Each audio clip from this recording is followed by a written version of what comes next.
안녕하십니까. 3월 21일 OBS 뉴스 오늘은 전원책의 훈수로 출발합니다. 전원책 변호사 자리에 있습니다. 어서 오십시오. 예, 안녕하세요.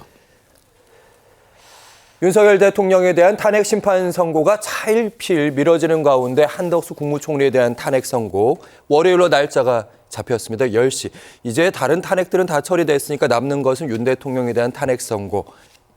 곧 나겠죠? 그게 이제 민주당에서 그 성립 선출 아니냐 먼저 그 한 데다가 그리고 거기다 헌법재판소가 지금까지 무엇보다 다른 사건 다 제쳐놓고 윤 대통령 사건이 이게 중요하니까 이 국민들이 모두 관심을 다 갖고 있으니까 여기에 최우선으로 먼저 하고 빨리 하겠다. 정영식 재판관이 그렇게 얘기했습니다. 집중 심리하겠다. 이제 이랬는데 윤 대통령 탄핵 재판이 쟁점이 많은 데다가 뭐 나중에 제가 말씀드릴 기회가 있을지 모르겠는데 어차피 지금 그 인용 판결은 물 건너갔다는 말이 많아요. 그럴 정도로 논란을 거듭하고 인용 판결을 만약에 한다면 그걸 뒷받침을 해줄 그런 증거가 훼손이 다 되어버렸단 말이에요. 이러니까 변론 제기를 하지 않는 이상은 힘들어졌다. 이 법률 전문가들이 특히 헌법재판소에서 있었던 재판관, 전직 재판관 두 분과 내가 의견을 내 좀 물어보면 그 얘기 좀 들려주세요. 뭐 그분들은 다 저보다 훨씬 더 그 방면의 전문가니까 이런 것은 만약에 이쪽으로 기울려면 적어도 증거 능력을 판단하는 데 있어서 쟁점 정리가 돼야 되는데 근데 뭐 어떤 게 있는가 하면 곽종건이 정은이 지금까지는 법정에서도 정은이 오락가락했기 때문에 그걸 정영석 재판관이라든가 정영식 재판관이라든가 이런 분들이 하나씩 계속 확인을 했잖아요. 당신이 경험한 것만 얘기를 해라.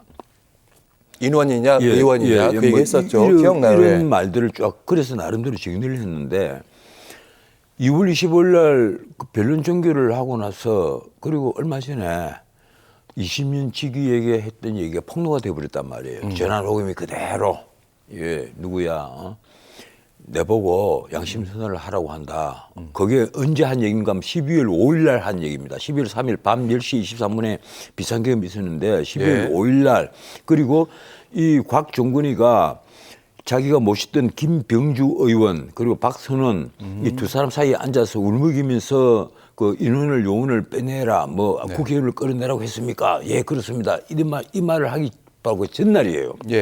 그 통화 녹취. 전날 친구에게 한 말이 그렇단 말이에요. 누구야 내보고 양심선언을 하라고 한다. 안 그러면 나를 내란죄로 일궈버리겠대. 그러면 전 변호사님 말씀은 이제 홍장원 메모도 그렇고, 홍장원 메모도 그렇고, 곽종근의 녹취도 그렇고 이 부분에 대한 이제 이걸 사실관계를 어떻게 해야 될 거지? 이게 사실관계 문제가 아니라 이게 증거법 원리상 이런 식으로 증거가 확실하게 오인이 돼가 있는 것이 이제 만인 모두 다 폭로가 다 되어버렸단 말이에요. 증거는 협박에 의해서 왜곡이 됐다. 결정적 두 개가 협박을 받은 게 딱 나왔잖아요. 그래서 나를 내란죄로 있겠단다. 요 말 자체로서 이 곽종근이 모든 증거는 증거 능력이 사라져버린 거예요.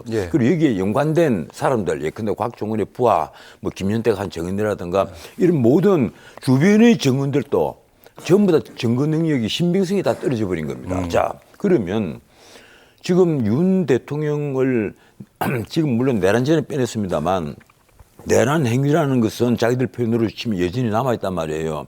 이것이 헌법을 위반해서 그 비상계엄을 선포를 했는데 그 비상계엄 선포 행위 안에서 국군을 문란할 목적의 폭동 비슷한 행위가 일부 보인다. 이거란 말이에요. 그렇죠. 근데 그걸 증명할 모든 증거가 다 훼손이 돼버린 거예요. 그러면 사실들이 그러면 만약에 인용 결정을 하려면 변론 재개를 해서 곽종근을 다시 법정으로 부르고 연관된 사람 그 폭로를 한 사람이라든가 이런 사람을 정인 신청을 해서 다시 불러가서 그 당시에 왜 이런 질문이 오갔느냐 아니면 당신에게 내란죄로 있겠다고 한 사람이 누구냐 민주당 국회의원 안에 있다면 누구냐 그러면 그 사람도 불러서 정인으로 불러서 확인을 한다라든가. 그러니까 변호사님 말씀 만약에 파면 그러니까 인용을 헌법재판소가 가려면 변론 제기를 해야 되는데 변론 제기를 해서 증거 능력을 다시 확보를 해야죠.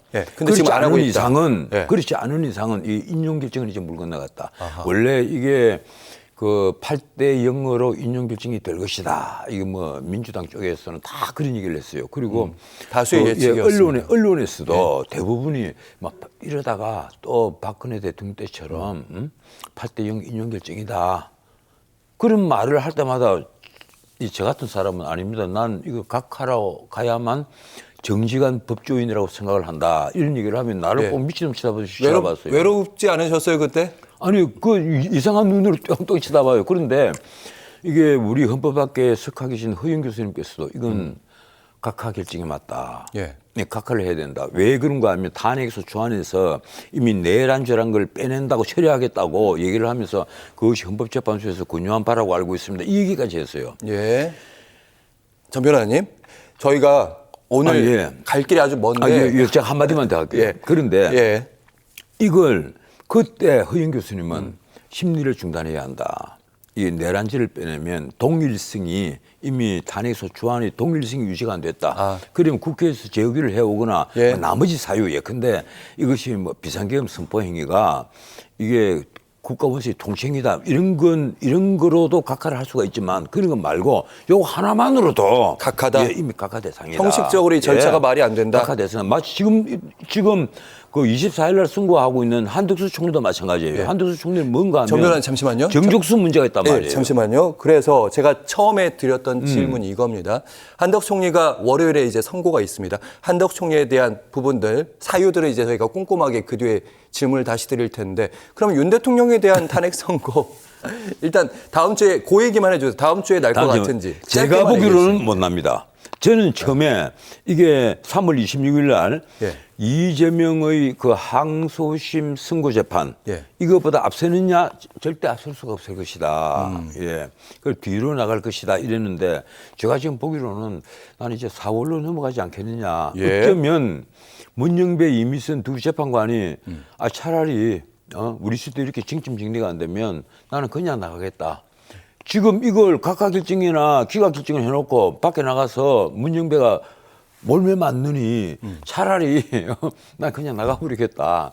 아마 이렇게 계속해서 합의가 안 되는 방향으로 갈 수도 있지 않느냐. 그럼 일단은 더 늘어질 것이다. 일단은 나는 그 이번 주 안에는 나는 나오지 않을 것으로 봐요. 참 다음 주 안에 나오지 않을 것으로 봐요. 저는 그렇게 보고 있습니다. 알겠습니다. 그 뒷내용은 저희가 이재명 대표에 대한 선고 시점이랑 달력으로 다시 한번 짚어보기 전에. 그런데 또 뭐 모르죠. 모르죠. 26일 날 같은 달 할 수도 있는 것이고 그건 모르는 거예요. 알겠습니다.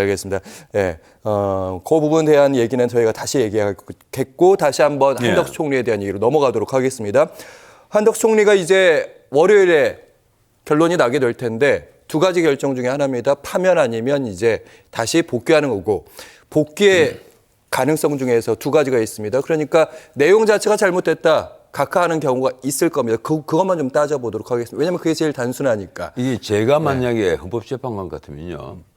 이거 무조건 각하입니다. 왜 그런가 하면 일단 정적수를 못 채운 탄핵소 조안이에요. 원래 우원식 그 국회의장이 나는 어떻게 저분이 저렇게 함부로 본인 판단을 밀어붙일까. 이 법률가라면 대통령 권한 대응으로 돼가 있으면 의뢰의 대통령에 준하는 징조수가 필요한 것이고 그러면 재직의원 3분의 2인 200명 이상이 필요하단 말이에요. 그럼에도 총리라는 그 타이틀로 해서 151명 그리고 과반수 이상이면 된다 이렇게 밀어붙였는데 어제 나온 온갖 뉴스들 있잖아요. 뭐 KBS부터 모든 방송들, 조선일보부터 시작해서 모든 신문들 하나같이 뉴스가 어떻게 나왔는가 하면 한덕수 총리의 그 탄핵 심판에 대해서 선고가 월요일 24일 아침 10시에 있을 예정이다. 이렇게 나왔습니다. 한덕수 대통령 권한 대행이 아니라 총리라고 못을 다 박아놨어요. 그래서 깜짝 놀랐어요. 이게 탄핵 소추안이 통과가 될 때 총리 자격으로 통과가 돼버린 거예요. 그러니까 151명 이상으로 갔죠. 그런데 우리는 그게 아니다. 지금 탄핵 소추를 왜 받았느냐. 대통령 권한 대행으로서 우선 40여기를 임명하지 않았다. 뭐 기타 등등. 그리고 그 내란 행위에 가담을 했다. 이 한덕수 총리의 그 탄핵 소추안은요. 가장 핵심 줄거리가 그겁니다. 그 비상계엄 선포 행위는 곧 내란이다 하는 요 등식에 따라서 내란에 동조했거나 가담했다 이 얘기예요. 그게 제일 큰 거죠. 예, 그거예요. 그런데 한태수 총리는 무슨 소리냐? 나는 국무회의가 열리기 전까지 그리고 국무회의 그 요건도 제대로 못 갖춘 건데 예. 그 부분은 이제 윤석열 대통령과 생각이 좀 달라요. 그런데 나 거기 가서 시중일관 반대를 했다. 반대를 했고 난 그때가 처음 알았다. 이 얘기예요. 예. 그리고 한태수 총리가 내가 적극적으로 계엄에 찬성했거나 동조를 했거나 지원을 했거나 한 적이 전혀 없다. 그렇죠. 예. 근데 왜 나를 탄핵 수출을 하려고 하느냐 이제 이 얘기란 말이에요. 예. 근데 누가 보더라도 한두수 첫째 나는 한두수 총리의 정직수 문제를 따지면 이거 무조건 각하해야 됩니다. 일단은 각하 가능성이 그리고 제일 높다. 재판관들도 솔직히 말 사람이잖아요. 예. 각하 결정서라 하면 버덕 한 5분이면 다 써요. 예. 이 정조수에 위배했기 때문에 이거 우원식이 잘못을 했다. 근데 각하 땡 이러면 되는데. 대체적인 말이 이제 각하를 내릴 거였으면 이게 내용조차 볼 필요가 그럼 왜 없잖아요. 심리를 했느냐 이거 예, 아니에요. 그러니까 뭐 물론 진작 났겠죠. 예, 심리를 한 밖에 안 했는데 그래도 심리를 해야죠. 예, 이 각하 의견이 아닌 분이 있단 말이에요. 예. 그래서 나는 이 재판이 10일 날 각하가 적어도 나는 한 명은 확실히 있는 것처럼 보이고 대체로는 각하까지는 아니고 그렇게 전망하신다는. 그런데 이제 기각 같은 경우는 내용을 살펴봐야죠. 난 그렇게 생각해요. 이게 그 기각 같으면 아마 그런 쪽으로 갈 겁니다. 일부 가령 국무회의에 뭐 의장은 아니지만 예, 대통령이 명을 받아서 그 내각을 통할하는 위치잖아요. 그렇죠. 총리는. 예.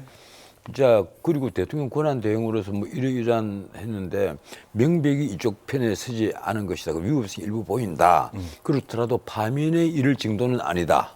아마 이 방향으로 가지 않겠느냐. 그렇다면 예. 헌법재판관들 있죠. 우리 헌법재판관들은 나 법률가들이 아니라고 봐요. 만약에 그런 결정을 한다면 그야말로 정말 어떻게 보면 재판관들에게 굉장히 편의적인 결정문입니다. 쓰기가 얼마나 좋아요. 양쪽에 다 예. 불만을 드러내지 않도록 하는 정치적 부담감을 묘한 그 길을 찾아간단 말이에요. 예. 아, 일부 위법한 점이 있습니다. 맞습니다. 한덕수 총리 일부 위법했습니다.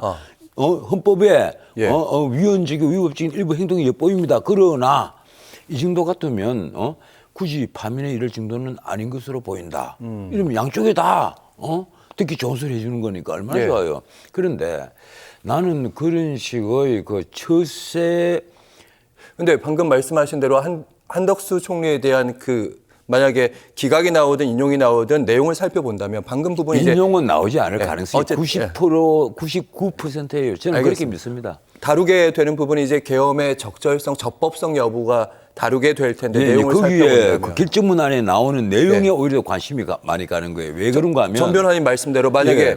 어느 쪽은 위법이고 어느 쪽은 위법인데 중대한 법 위반까지는 아니다. 이렇게 나올 수도 있다. 그런 잣대가 다 나오잖아요. 네. 그러면 이제 그걸 가지고 윤석열 대통령 탄핵 안에 딱 그 대입을 시킬 수 있단 말이에요. 윤 대통령은 이 계엄을 주도했으니까 예, 다른 그러니까 거죠. 예. 이제 언론계에서 관심을 가지는 것이 이게 뭐 탄핵이냐, 탄핵이 기각될 것이냐, 인용될 것이냐 이 여부가 아니라 기각될 것으로 보이는데 많이 보더라고요. 예. 예, 보이는데 예. 다만 이제 그 결정문에 워낙 두 사람의 그 윤석열 대통령과 한덕수 총리의 쟁점상이 비슷하니까. 두 사람이 쫙 대입을 해서 보면 이제 윤 대통령이 이러이러한 행위로 해서 그 단위 숫자는 쭉 나오잖아요. 지금 쟁점 사항들 예. 쭉 나온단 말이에요. 포고령 문제라든가 국무회의 회의록 문제라든가 등등등 쭉 나오거든요. 이 점을 헌법재판소에서 어떻게 보았는지 그걸 보면 이제 다 드러나거든요. 미리 보는 윤 대통령 예. 재판이죠. 예, 그럼 이제 8명 중에 자, 적어도 몇 사람이 이쪽 편에 서고 이 사람이 될 것이다. 그런데 하나 확실한 건요. 가령 5대3이었다면, 예, 지금 모든 것이 다 이해가 돼요. 지금 보세요. 이재명 그 대표가 예. 모든 정보를 가장 받아들이기 쉬운 위치에 있습니다. 특히 민주당 의원들 숫자가 많고, 그리고 수많은 라인들이 있을 거란 말이에요. 그리고 실제 그 정계선, 이미선 두 분의 그 동생과 그 남편은 윤석열 대통령을 끌어내리는 쪽에서 다 활동을 하고 있거든요. 그래서? 그리고 특히 국회 소추단의 이 김희수 변호사하고 예. 같은 법인이 있단 말이에요. 이러니까 모든 내용이 서로 알 수가 있는 위치에 미리 있는 거예요. 공유하고 미리 알지는 않을까? 짐작은 할 수 있지 않을까? 알기가 쉬운 사람이 왜 우리가 늘 같이 한 사무실 쓰면 예. 아, 저 친구가 오늘 뭐 기분이 어떻구나 하는 정도 다 알잖아요. 그런데 최근에 이재명 대표의 행보가 거기서 보니까 좀 예. 드러난다. 그런데 한번 보세요. 예. 이재명 대표가 지금까지는 환하게 웃고 다니면서 그 이른바 나는 중도 보수예요 이러면서 이제 우클릭을 많이 해왔습니다. 뭐 상속법도 예, 상속세도 이렇게 그 완화시키고 뭐도 하고 이재용 회장도 만나고요. 이제 예. 그 이재용 회장은 이제 어제 예정된 대로 어제 만났는데 이런 식으로 많이 움직여 갔는데 갑자기 표정이 며칠 전부터 완전히 굳은 거예요. 완전히 굳었는데 야 이거 뭐 재판이 이런 재판이 막 시작이 되기 때문에 그러나 왜 그런가 하면 대북 송금 사건은 지금 또 송달을 계속 안 받고 있어요. 네. 그럴 정도로 막 딜레이를 막 시키는 게 그게 왜 위험한가 하면 이화영이가 징역 정 변호사님, 예. 이재명 대표 최근에 초조함, 불안감 그 얘기하실 것 같아서. 그리고 예. 굉장히 불안하단 포기했어요. 말이에요. 예. 이 불안한 판에 지금 드디어 들려오는 첩보가 아 이거는 5대3 정도인데 그 이제 민주당에서 조금 이런 얘기까지 합니다. 아마 5.5 대 2.5일 것이다 하면 오락가락하는데 이런 얘기까지 해요 지금. 예. 그만큼 이제 초조한 거예요 사실은. 적어도 5대 3 아니면 4대 4예요. 제가 지금 보기로는. 이게 대통령이 복귀할 가능성이 지금 헌법재판소 예. 높으니까 이재명 대표가 예. 최근에 왜 그런가 하면 이쪽에 예. 각하 의견을 가진 분이 내가 알기로는 적어도 한 두 분 정도가 있습니다. 왜 예. 그동안에 판결 성향을 쭉 보면 알 수가 있는 거예요. 이 사람이 얼마나 원칙론자인지. 예. 그러면 이거는 각하 쪽에 있을 가능성이 굉장히 높습니다. 정 변호사님, 그런 제가 재판관이 있고 한번 예. 제가 시청자의 이해를 넓히기 예. 위해서 반대쪽, 그러니까 5대 3이라는 그런 헌법재판소의 판결을 그러니까 윤 대통령이 복귀할 가능성이 인용 높다. 쪽이 5명 그리고 인용에 그 인용이 안 돼. 그 파면해야 된다가 네. 5명 밖에 안 되면 파면을 못 하는 겁니다. 그러니까요. 뭐 예. 시청자들이 이제는 다 아실 거예요. 많이 아시지만. 적어도 6명이 찬성을 해야만 총 9명이든 뭐 8명이든 간에 법에 딱 못이 박혀 있단 그렇죠. 말이에요. 예. 인용을 하거나 아니, 파면을 하거나 위헌 결정을 하려면 어떤 법이 이거 위헌입니다 이러면 6명 이상이 찬성을 해야 되는 그렇죠. 거예요. 이번에 6이 나와야죠. 예, 이러니까 아무리 끌고 모아봤자 4명밖에 안 되는데 우리가 넉넉히 봐줘도 예. 5명 정도. 내가 이 개별 그 재판관들이 뭐 성함을 말씀드리면 또 오해가 있을까 싶은데 이 가령 정 변호사님, 요 얘기 제가 드릴게요. 그러면 5대 3이라고 지금 민주당 쪽에서 불리하게 지금 생각을 하고 있다. 이 말씀 그래서 좀 불리할 무리하고 정도가 있다. 아니죠. 이거는 그냥 불리한 게 아닙니다. 헌법재판은 단심이잖아요. 예. 어느 쪽이든지 얼마 전부터 신문에 자꾸 승복할 거냐 여부를 밝혀라. 뭐 신문 사설에도 그런 내용이 나오는데 예. 그것도 코미디예요. 승복이고 뭐가 없어요. 승복 안 하면 방법이 승복 안 없죠. 하면 질 건데 예, 다른 방법 단심이란 없습니다. 말이에요. 그런데 예. 지금 문제는 이 정 변호사님, 제가 거칠게 한 번만 끊겠습니다. 예. 이야기의 진행을 예. 위해서 죄송합니다. 방금 5대 3 정도 생각하신다. 그 5대 3. 복귀할 것이다. 이렇게 말씀하셨는데 일각에서는 이렇게도 얘기하는 것 같습니다. 헌재가 지금 어떻게 보면 보수층의 요구들을 하나씩 들어주고 있는 셈입니다. 변론도 원하는 대로 이제 조금 더 늘려주기도 했고요. 아니 전혀 그건 오해입니다. 그건 앵커가 진짜 잘못 보신 거예요. 요거만 좀 예. 마저 다 드리고 다 예. 얘기하시면 됩니다. 변론도 좀 더 증인도 추가로 채택한 부분도 있고 거기다 신속 선고를 원했었는데 그렇게 얘기했었는데 점점 어쨌든 이재명 선고와 함께 맞물리는 측면도 어느 순간 와 있습니다. 그리고 이제 앞에 있었던 최재감사원장 검사 3명 다 기각 나왔고요. 윤 대통령 입장에서는 반가운 쪽이죠. 거기다 한덕수 총리도 기각 가능성을 많이 점치고 있습니다. 그렇다면 헌재가 이제 보수층을 달래기 위해서 밑돌 깔기 작업, 쉽게 말하면 윤 대통령 파면을 그래서 위한 밑돌 깔기 기각으로 아니냐. 갈 거다. 아니냐 이런 시각도 있어서 시청자 여러분께 자 우선 몇 가지만 짧게 내가 얘기할게요. 그렇게 하시죠. 예. 처음에 아까 헌법재판소가 보수 쪽에 이 얘기를 다 들어줬다 했는데 천만의 얘기입니다. 지금 그 가령 이 정인을 새로 부르고 그리고 이쪽에 뭐 신문을 그 일부터 보장을 하고 한 것은요 안 하면 안 되기 때문에 안 하면 헌법재판이든 뭐든 결심 자체를 못 해요. 이건 원칙적으로 이게 그때 가령 홍장원을 다시 부른 걸 두고 하는 얘기인데 그 예. 홍장원뿐 아니라 그때 해야 될 게 너무 많았습니다. 그런데 최소한이 요구를 했고 그 최소한 중에서 일부만 받아들인 거예요. 네. 그렇기 때문에 헌법재판소 문영배 재판장이 그 재판을 쭉 진행을 하면서 나는 그동안의 절차 절차적 정당성을 너무 많이 깨버렸다. 그리고 법에 형사소송법을 준용을 하도록 되어 있습니다. 그런데 멀쩡하게 형사소송법이 있는데도 그 형사소송법을 무시를 한 게 하나 두 개가 아니에요. 예컨대 그 32조에서 지금 현재 수사 중이고 재판 중 기록은 송부촉탁을 못하도록 돼가 있는데 그걸 다 했단 말이에요. 형사법에서는 그런데 헌재는 우리가 판단한다. 그러니까 우리는 이게 징계 절차다 이거예요. 예. 그런 식의 심지어 내가 여기서 한 말씀드린가 모르겠는데 법정에 그건 심판정입니다. 심판정이라고 부릅니다. 법정에다가 초시계를 갖다 놓아요. 그래서 가령 소추 그 검찰 쪽에는 수사관 쪽에는 뭐 초시계가 있든지 뭐든지 그 상관없어요. 그런데 피고인들 예컨대 피소추인 있잖아요. 여기에는 방어권이라는 문제가 있단 말이에요. 예. 그건 헌법이 보장하는 거예요. 말하자면 가장 보장해 줘야 될 기본적인 인권입니다. 그 방어권을 초시계를 갖다 놓고 제한을 해요. 야, 이 초시계 땡 할 때까지만 해. 시간을 제한을 해버린단 말이에요. 그러니까 천전지검장으로 계시는 분이 그런 말을 했잖아요. 일제시대 때 걔들이 이토 히로부미를 소화 중인 안중근 의사에 대해서도 진술권을 다 보장을 해줬다. 할 말은 다 들었다.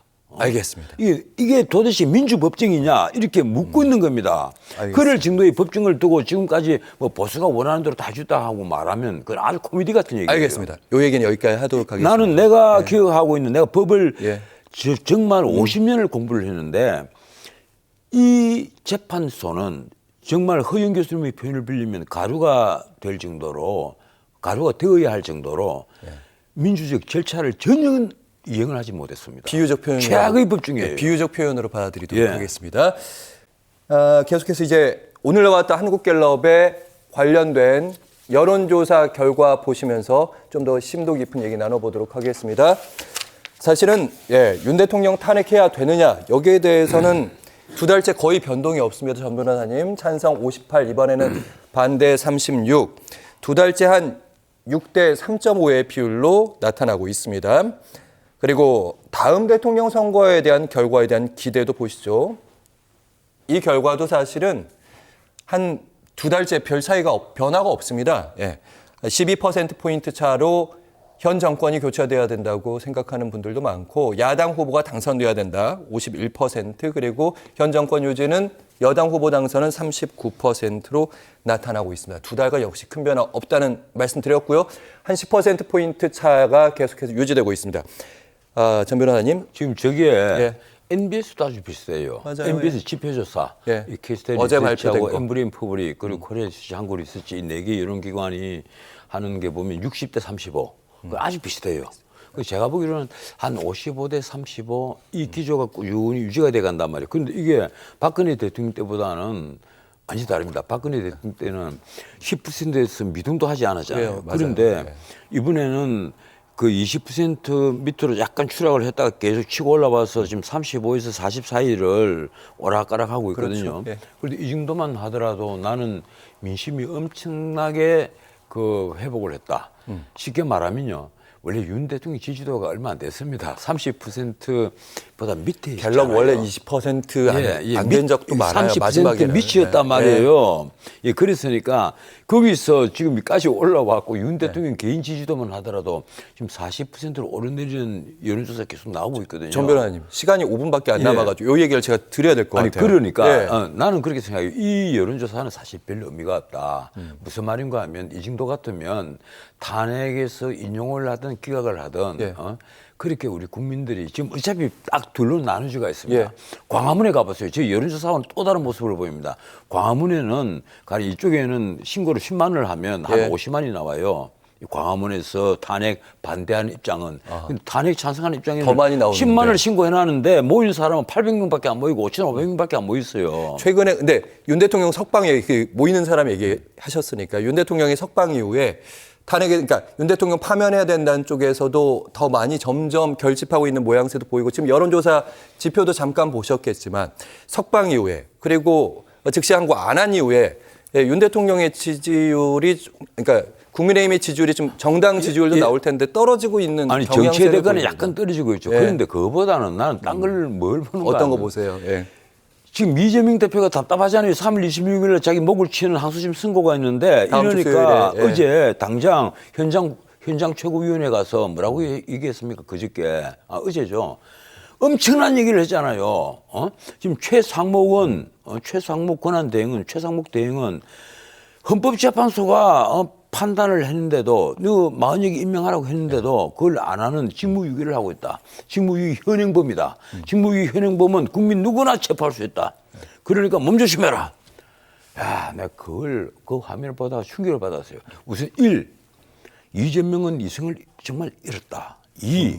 이재명은 법조인인가? 법조인 같으면 절대 할 수 없는 엉터리 법률 지식을 얘기를 했기 때문에 우리가 형법 총론에 보면 정당행위라는 게 있어요. 예. 가령 미친 사람을 구호를 한다라거나 본란대에 들어가서 끄집어낸다라거나 아니면 현행 범인, 절도범, 강도범 혹은 성폭행범 이런 걸 현장에서 체포를 하는 행위는 누구나 할 수 있습니다. 그런데 판사의 판단을 받아봐야 되는 범죄, 직무유기라든가 직권남용이라든가 이런 걸 어떻게 너 인마 직권남용이지 직무유기지 어떻게 체포를 해 보통 사람이 그런 얘기를 바로 그 앞에 정부조합청사가 있습니다. 예. 그 정부조합청사에 이 최상목 권한대행이 앉아 있는 거예요. 들으라고 예. 했다 이 말씀. 그러니까 그 예. 앞에서 그런 얘기를 하고 있단 말이에요. 그러면서 진짜 깡패들도 아닌 이게 참 방송용으로는 정말 제값지 않은데 뭐라고 해야 됩니까?